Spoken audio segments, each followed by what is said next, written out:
Twitter was slammed for verifying a white nationalist. It just took away his blue check mark.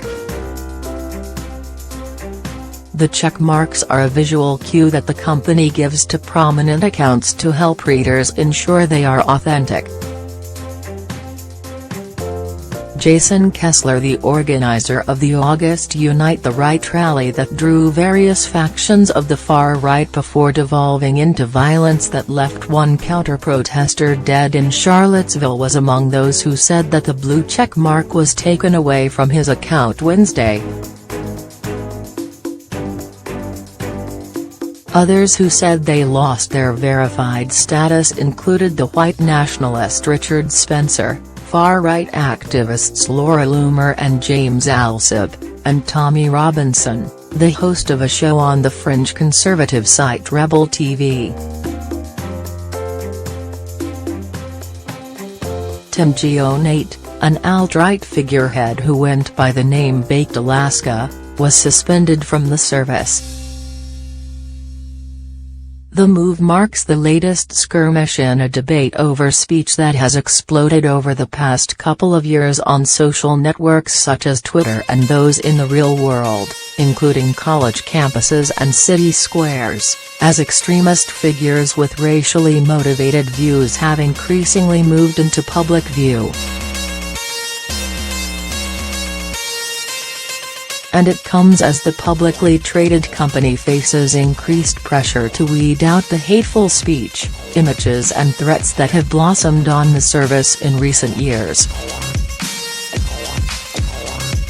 Those who had their authentication removed quickly complained on Twitter, as they are still free to tweet and use the service regularly, that the move was an act of censorship. Loomer compared the Twitter's decision to Holocaust, saying that it evoked the final solution, the Nazi plan to exterminate Jews during World War II. The decision, she said early Thursday morning, was politically motivated. The social network said it was in the process of eliminating the verification status of accounts that do not adhere to a new set of guidelines it issued Wednesday. These include accounts that use misleading names or identities on Twitter, promote hate or violence against other people based on race, nationality, sexual orientation, religion and gender, or support organizations and individuals that promote these messages, harass others, threaten violence or distribute gruesome imagery.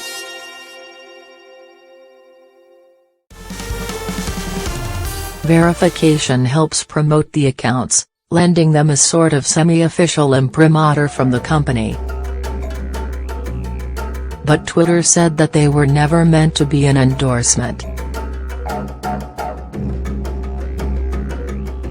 "We gave verified accounts visual prominence on the service, which deepened this perception," the company wrote. "We should have addressed this earlier but did not prioritize the work as we should have." As a private company, Twitter has no legal free speech obligations to those who use its service. It noted in its new guidelines that it reserves the right to remove verification at any time without notice.